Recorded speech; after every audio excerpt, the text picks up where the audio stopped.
इस दुनिया में सभी लोगों पे तकलीफें आती हैं। हमारे प्रभु ने पहला दिन वहां देखा जहां पर आप एक रात भी नहीं बिता सकते। हम में से अधिकतर लोगों का जन्म एसी अस्पतालों में हुआ है, लेकिन हमारे प्रभु का जन्म वहां हुआ था जहां पर अगर आपको एक दिन बिठाया जाए तो आप नाक बंद करके बैठेंगे। It was his first day, और उसका अंतिम दिन लकड़ी पे बीता, क्रॉस पे। बहुत तकलीफें आई उसके लाइफ में, लेकिन कभी कोई तकलीफ उसे डिप्रेशन में नहीं ले गई। Never. वो फेस करता था, बोल्डली फेस करता था। आप जानते हो, अगर हम खुदा को जानते हैं ना, जिंदगी एक अलग ही ढंग से चलती है। लेकिन जो अपने प्रभु को नहीं जानते, मैं आपको कंडेम नहीं कर रहा हूं, उन्हें तकलीफ होती है आज भी। कुछ तकलीफें आपकी जिंदगी में शैतान ले आता है, कुछ तकलीफें हमारी जिंदगी में हमारी मूर्खताएं ले आती हैं, रॉन्ग डिसीजंस ले आते हैं। कुछ तकलीफें किसी की भी गलती नहीं है, ऐसे आ जाती है, ना आपकी गलती न शैतान ने डाली है। वो हमारी बाइबल में there's a classic example called मपीबोशेत। दाऊद का जो बेस्ट फ्रेंड था योनातन, उसके लड़के का नाम था मपीबोशेत। बाइबल बताती है वो जन्म से लंगड़ा था। और वो लंगड़ा कैसे हुआ पता है? कोई उसको उठा के भाग रहा था, उसका पैर स्लिप हो गया और वो हमेशा के लिए वहां पर डैमेज हो गया। किसकी गलती है? किसी की भी नहीं। पर मैं आपसे एक चीज जरूर कहूंगा।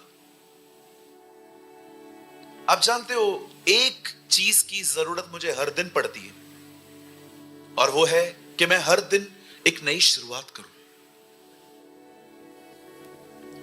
बहुत कुछ भूलना पड़ता है लाइफ में। कई लोग कहते हैं भूलना इम्पॉसिबल है। जी नहीं, आपकी सोच गलत है। आप भूल सकते हैं। मैं बहुत सारी बातों को भूला हूं जिंदगी में, बहुत सारी बातें। कुछ लोगों ने मुझसे पैसे लिए, लौटाए नहीं। आप कहोगे ब्रदर याद तो है। देखिए, याद करने में और अकाउंट रखने में बहुत फर्क होता है। इतने साल के बाद भी यूसुफ को याद था उसके भाइयों ने उसके साथ क्या किया था, लेकिन यूसुफ ने उन चीजों को अपने दिल में कोई जगह नहीं दी थी। मैं आप में से हर एक को कहना चाहता हूं, हर दिन नई शुरुआत करनी पड़ती है, कुछ चीजों को भुलाकर। आपको आई डोंट नो दिल्ली में यह होता है कि नहीं होता है। मुंबई में एवरी ईयर मैराथन रेसेस होती है। उस रेस में लोग नीचे उतरते हैं और दौड़ते हैं। कभी नहीं देखोगे कोई दौड़ रहा है सूट बूट पहन के, 5 पीस पहन के, उसे ब्लेजर पहना है और वो भाग रहा है। कभी नहीं देखोगे। पतले कपड़े पहनते हैं लोग ताकि अच्छे से दौड़ सके। बिल्कुल जिंदगी जीने का यही नजरिया होना चाहिए। हल्की जिंदगी, कुछ मत रखो किसी के लिए। जिसको जो बोलना है बोलने दो, जिसको जो करना है करने दो, जिसको जो सोचना है सोचने दो। तुम अपनी जिंदगी खुदा के लिए जियो। मैं आपको बताऊं, लाइफ में बहुत सारी स्ट्रेंथ इस चीज में चली गई है कि आखिर मैं क्या करूं कि सामने वाला मेरे लिए सही तरह से सोचे।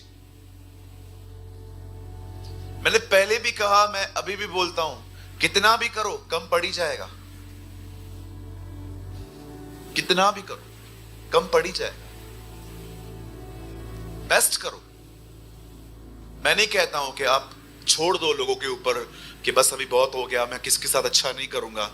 लेकिन मैं ये समझाना चाहता हूं, हर दिन कुछ भूलो, हर दिन कुछ नया करो। आप समझ पा रहे हैं? बहुत सारी बहनें हैं जिनके मिसकैरेज हो जाते हैं, वो चाहती भी नहीं है कि बच्चा मरे, लेकिन ऐसे हालात आ जाते हैं कि न चाहते भी उन्हें अपने बच्चे को छोड़ना पड़ता है। मैंने रिसेंटली अपने कलीसिया के अंदर एक बहन से मुलाकात की। बोला, ब्रदर, मेरा बच्चा अंदर बहुत तकलीफ में है। आप बिलीव करिए, ऐसे हालात पैदा हो गए उनके जिंदगी में, फाइनली बच्चा पेट में मर गया। वो नहीं चाहती थी बेचारी।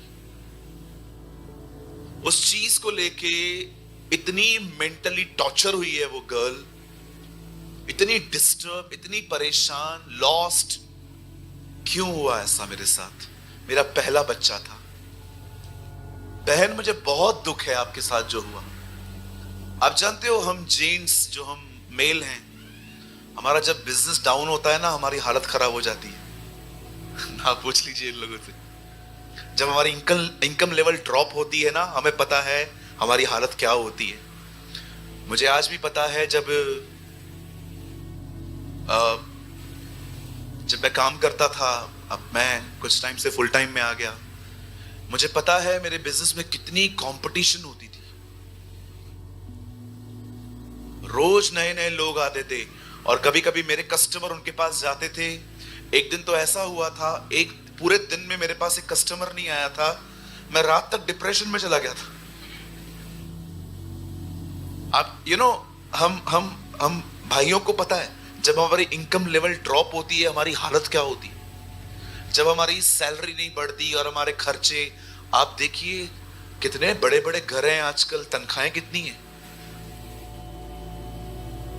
पर मैं आपको कहना चाहता हूं, आपको बहुत सारी बातें भूल के नई शुरुआतें करनी है।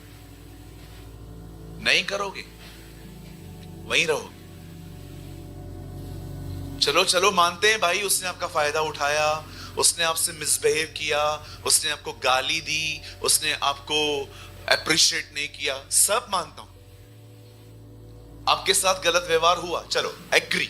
अब क्या करना है? अब क्या करना है? पलट के मारना है, अंदर रखना है, कि नई शुरुआत करनी है? Very simple. बाइबल कहती है, पतरस ने प्रभु यीशु मसीह का डर के मारे 3 बार इनकार किया। मैं उसे नहीं जानता, मैं उसे नहीं जानता, मैं उसे नहीं जानता। अब आप सोचिए, पतरस ये करके जब वो एकदम डिप्रेस सा हो गया, उसने कहा, मैं मछली पकड़ने के लिए वापस जा रहा हूं। उसने कहा, ठीक है, जब तक वो था हमें खाना मिलता था, अब वो चला गया है, अब कुछ नहीं है, हम लोग वापस लौटेंगे अपने अपने काम में। और जैसे वो मछली पकड़ने गए, सेम इंसिडेंट हुआ उनके साथ। उस दिन भी उन्हें मछलियां नहीं मिली। अगेन प्रभु ने मछलियों को कहा, पतरस के बोट में मत जाना। और इस बार जब पतरस खाली हाथ लौट रहा था, उसने दूर से देखा जीसस को। बाइबल बताती है, कपड़े नहीं पहने थे उसने, कपड़े डाल के कूद गया, स्विम कर करके वहां पर पहुंचा। जैसे उसने जीसस को देखा, पता है जीसस क्या कर रहे थे? मछली और रोटी पका रहे थे। मैं आपसे पूछना चाहता हूं, आप में से कितने लोगों ने देखा, दूर से यीशु दिख रहा था, आगे गया तो प्रोविजन था। मछली और रोटी चाहिए थी ना। बहुत बार खुदा यही चाहता है, पहले यीशु को लो, बाद में चमत्कार लो। That's the will of God। और प्रभु ने क्या कहा उससे जब वो उससे मिला? क्या तू मुझसे प्यार करता है? Yes Lord. क्या तू मुझसे प्यार करता है? Yes Lord. क्या तू मुझे इन सबसे बढ़कर प्यार करता है? प्रभु आप तो सब जानते हैं। 3 इनकार, 3 अंगीकार, नई शुरुआत। जो हुआ सो हुआ। अब जो तू कह रहा है ना, इसको पकड़। यीशु उसकी जिंदगी में क्यों दोबारा आया? क्योंकि वो पतरस को बताना चाह रहा था, देख तूने 3 बार मेरा इनकार किया था ना, अब तूने 3 बार कहा है तू मुझसे प्यार करता है। Come on, stand up, rise, चल। उसके बाद सेम मैसेज, मेरे पीछे हो ले। वही मैसेज जो बोर्ड पे उसे दिया था, मेरे पीछे हो ले। Oh it's a time. मैंने मैं आपको बताना चाहता हूं, आज घर जाओगे ना, खुदा का एक नया नाम अपने घर पे डिक्लेयर करो। God is a God of new beginnings. परमेश्वर नई शुरुआतों का परमेश्वर है। नया दाखरस देना चाहता है वो, नया तेल देना चाहता है वो, नई शुरुआतें देना चाहता है वो आपको। वो नहीं चाहता है कि आप पुराने के साथ बैठें और सेट हो जाएं। इसीलिए कई बार वो पुरानी चीजों को बोलता था, साथ में लेके जाओ, इधर नहीं चाहिए, अपनी खाट उठाओ, चल। हालेलुया। मैं आप में से हर एक को कहना चाहता हूं, आज एक नई शुरुआत करो। जो मैं आपको बताना चाहता हूं, जो मैं आपको समझाना चाहता हूं। आप सब तैयार हैं? चलिए, आज हमारे पास टाइम है, हम एक अच्छी टीचिंग में जाएंगे आज। मेरे साथ खोलिए 1 शमूएल, पहला शमूएल उसका 2 अध्याय।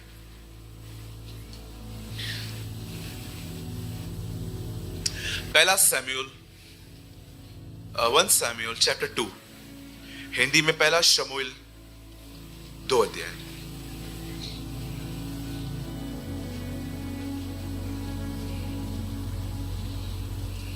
और प्लीज कोट करिए टीवी पे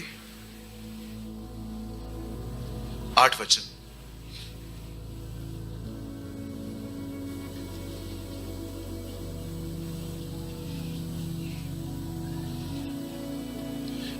यहां नहीं आ रहा है जी, इस टीवी पे नहीं आएगा। नहीं आएगा तो कोई बात नहीं, मैं इसलिए पढ़ लेगा ब्रदर। आएगा तो बोलो। वहां आया, यहां आ गया, चलो ठीक है। 8 वचन। वह कंगाल को धूली में से उठाता और दरिद्र को घूरे में से खड़ा करता है, ताकि उसकी अधिपतियों के संग बिठाए और महिमा युक्त सिंहासनों के अधिकारियों बनाए। अब यहां देखिए, बाइबल कहती है हन्ना को एक लड़का पैदा हुआ। मैं जितनी भी बहनें यहां बैठी हैं, जिनके बच्चे हैं, मैं 5 मिनट आपसे बात कर सकता हूं? फोन बंद करवाइए सबसे।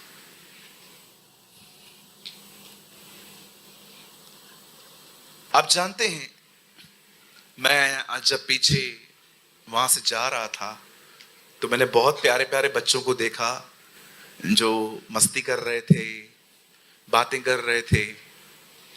तो मैं सोच रहा था क्यों ना आज मैं कुछ बच्चों के लिए भी कहूं।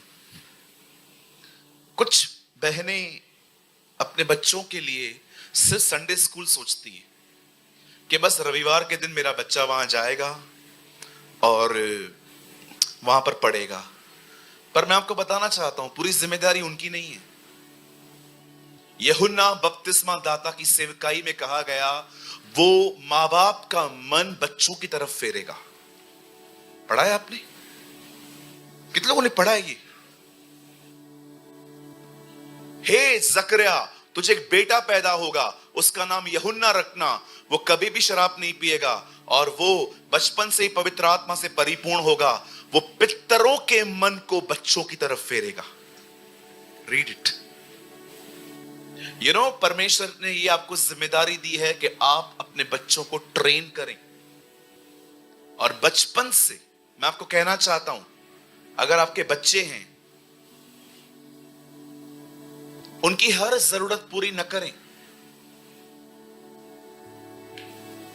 अगर आपका लड़का सिर्फ 12-13 साल का है और आईफोन मांगता है, अब आप बोलोगे एक ही तो है, हमारे 20 हैं, हमने क्या फुटबॉल टीम बनाई है?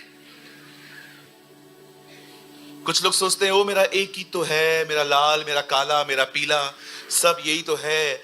मैं जाऊं तो जाऊं कहां, मैं तो मर जाऊं, पता नहीं क्या। इतना प्यार, ठीक है, उसको जो वो डिजर्व करता है।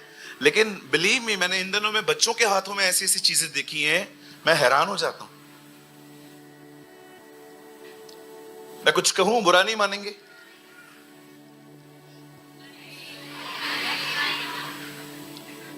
बच्चा जो मांगे उसे देना, उसे नरक जाने के लिए ट्रेन करने की तरह।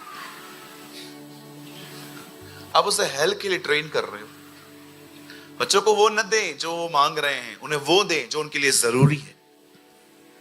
कभी सोचा है आपने, हन्ना जब अपने छोटे बालक को खुदा के हैकल में छोड़ के आई, उसके घर में छोड़ के आई, तब आपने देखा उसने ऐसा भी नहीं कहा, मां ओ बेवफा मां कहां जा रही है तू मुझे छोड़ के। He never used these words। वो गया, ये भी चली गई। अब आप मुझे बताइए, यहां पर कितने लोग हैं, कितने लोग हैं यहां पर जिनके घरों में पलंग है सोने के लिए? हाथ उठाइए। बैठने के लिए कोच है। आप सोचिए, सैमुअल जिस घर में रहता था वहां पर पलंग वगैरह सब होगा। खुदा के हैकल में क्या था? No bed, no chair, no coach. लिखा है वो फ्लोर पे सोता था। कितने लोग ये बात जानते हैं? हन्ना ने सैमुअल को बलिदान करना सिखाया था। आपने सिखाया अपने बच्चों को?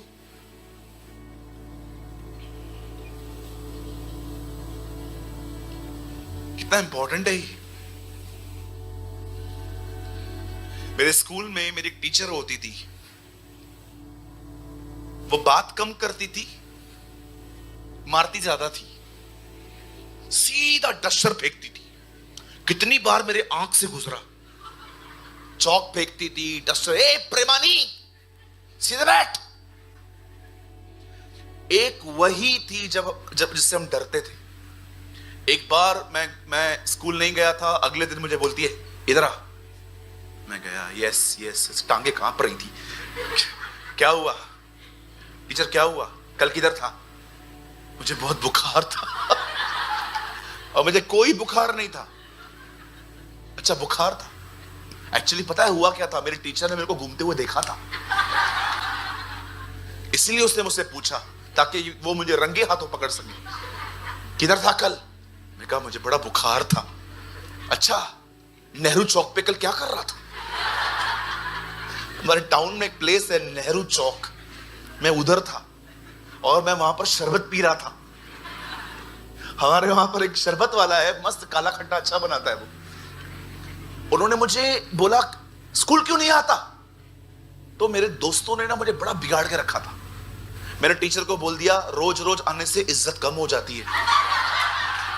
एंड यू नो, मेरे टीचर ने जो मुझे कान के नीचे बजाया, मेरे अंदर से सू ऐसी आवाज आई। उसके बाद बाप रे। एंड प्लीज ये बातें लर्न मत करना। मैं सच्चाई बताता हूं कि मैं कितना बिगड़ा हुआ था।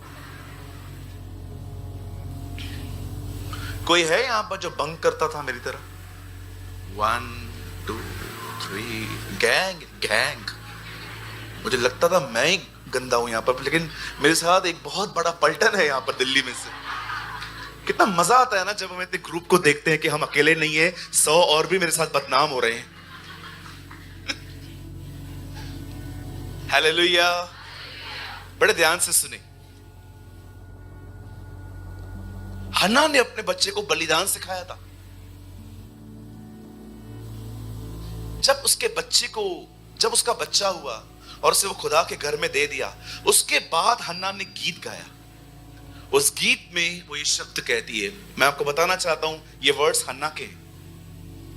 वो कहती है खुदा है ना, एक व्यक्ति को गरीबी में से कैसे निकाल के उसे सिंहासनों पर बिठाता है। मैं आप में से हर एक को कहना चाहता हूं, चाहे कितना भी वर्स्ट सिचुएशन है, खुदा आपको वहां से बाहर निकाल सकता है। चाहे कितनी भी वर्स्ट सिचुएशन है। अगर आप ये भी कहोगे ना, ब्रदर मैं खत्म हो चुका हूं, ब्रदर कुछ भी नहीं है मेरे पास, brother it is a right time, अब परमेश्वर कुछ नया करेगा। Believe me. धन्य है वे जो मन के दीन हैं, स्वर्ग का राज उन्हीं का है। Blessed are the poor in spirit. एक ट्रांसलेशन में लिखा है धन्य है तू जब तू अपनी सारी उम्मीदें खो दे और सिर्फ तेरे पास एक ही उम्मीद बचे, वो है तेरा परमेश्वर। एक ट्रांसलेशन में ऐसा लिखा है, शुक्र है कि जब तू सारी लोगों से उम्मीदें खत्म कर दे और तेरी एक ही उम्मीद रहे, वो तेरा खुदा है। आज अगर आप में से कोई भी ऐसा है जो ये फील करता है, ब्रदर आप विश्वास करें या न करें, मैं हंसता हूं, मेरे पेड़ पे हरियाली दिखती है, मैं कभी किसको कुछ बताता नहीं हूं, बट ब्रदर मेरी जड़ें बहुत बहुत खराब हो चुकी है, मैं बहुत सफर कर रहा हूं इनसाइड। भले ही मैं बाहर से आपको भरपूर दिखता हूं, पर ब्रदर मेरा मन करता है मैं सारा दिन एक कमरा बंद करके रोता रहूं खुदा के सामने। यस, होता है कभी कभी लाइफ में, ऐसा कई बार होता है जब हमें दुआ करने का मन नहीं करता, खुदा के सामने रोने का मन करता है। मैं आपको कहना चाहता हूं, रो लो, कोई इश्यू नहीं है। हन्ना रोती थी, जीसस रोता था। आपको पता है बाइबल का सबसे वो कौन सा व्यक्ति था जो अधिक से अधिक आंसू बहाया करता था? जरमाया, यर्मिया। वो इतना रोता था, एक बार उसने कहा, ऐ खुदा तू मेरे दिमाग पे पानी भर दे ताकि इजराइल के लोगों के लिए मेरी आंखें सदैव आंसू बहाए। पतरस को प्रभु पूछते हैं, लोग मेरे बारे में क्या कहते हैं? कोई तुझे यूहन्ना बपतिस्मा दाता, तो कोई तुझे मरे हुओं में से जी उठने वाला भविष्यवक्ता, और कोई तुझे यर्मिया कहता है। क्योंकि यीशु भी रोता था।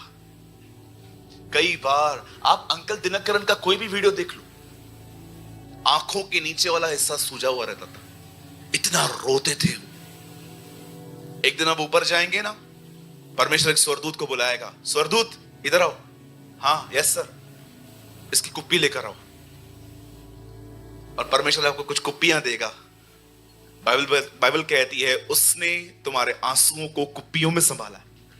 वो आपको देगा, ये ले, तेरा कोई आंसू वेस्ट नहीं है, मैंने संभल के रखे।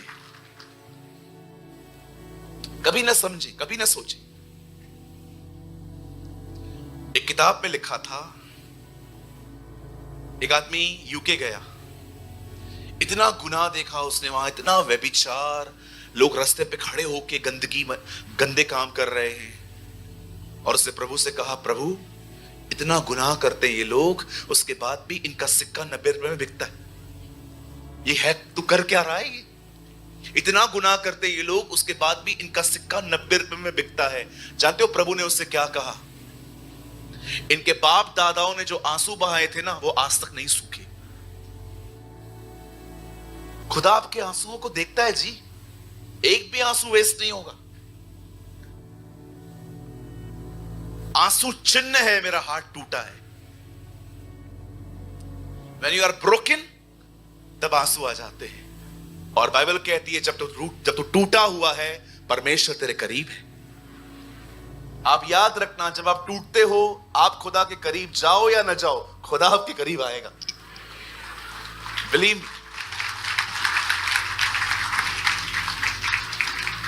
आप जानते हैं कलाम पाक कहता है, एक बहन थी जिसका नाम था नाओमी। वो अकाल फेस कर रही थी। कुछ साल पहले इंडिया में भी बहुत भयंकर अकाल आया था। आज भी अगर आप राजस्थान साइड जाएंगे तो आपको ऐसी बहुत सारी प्लेसेस दिखाई देंगी। आप जानते हो जब अकाल आया तो इन लोगों ने क्या डिसाइड किया कि हम यहां से मूव करके आगे बढ़ेंगे। और खुदा का कलाम कहता है वो मोआब चले गए। अब मोआब का इतिहास बड़ा अजीब है। खुदा ने मोआबियों पर कुछ कर्ज डाले थे, श्राप डाले थे 10 पीढ़ियों तक। जब लूत की बेटियों के साथ लूत का गुनाह हुआ था, वहां से जो बच्चे पैदा हुए थे वो मोआबी कहलाते थे। एक भाई ने मुझे बहुत गंदी तरीके से हैरेस किया था। बोलता है तुम्हारी बाइबल जो है ना बड़ी घटिया किताब है। मैंने बोला ब्रदर ऐसे क्यों बोल रहे हो? बोलता है बाप बेटी के साथ सोता है, ऐसे वर्ड्स बोले उसने मुझे। बोलता है ये तुम्हारी बाइबल है? मैं आपसे एक बात पूछना चाहता हूं, जो भी लोग ऐसा सोचते हैं, जब आप न्यूज़पेपर पढ़ते हो सुबह सुबह, उसमें लिखा रहता है रेप हुआ, बैंक लूट ली गई, भाई ने भाई को मार दिया। मैं आपसे एक बात पूछना चाहता हूं, न्यूज़पेपर आपको करने के लिए कह रहा है कि न्यूज़पेपर आपको यह बता रहा है कि यह हुआ है? मैंने कहा तुमको इतना अकल नहीं है, बाइबल रिकॉर्ड दे रही है, बाइबल उत्साहित नहीं कर रही है कि ये करो। उससे बोला यार सॉरी यार सॉरी। मैंने कहा माइंड योर लैंग्वेज, ऐसे लोगों को क्यों बर्दाश्त करूं मैं? मैंने कहा आपको समझ में नहीं आता है? आपको पता है, मैं आपको एक बात कहना चाहता हूं, मैंने अपनी आंखों से देखा है, आप विदाउट होली स्पिरिट भी बाइबल समझ सकते हो।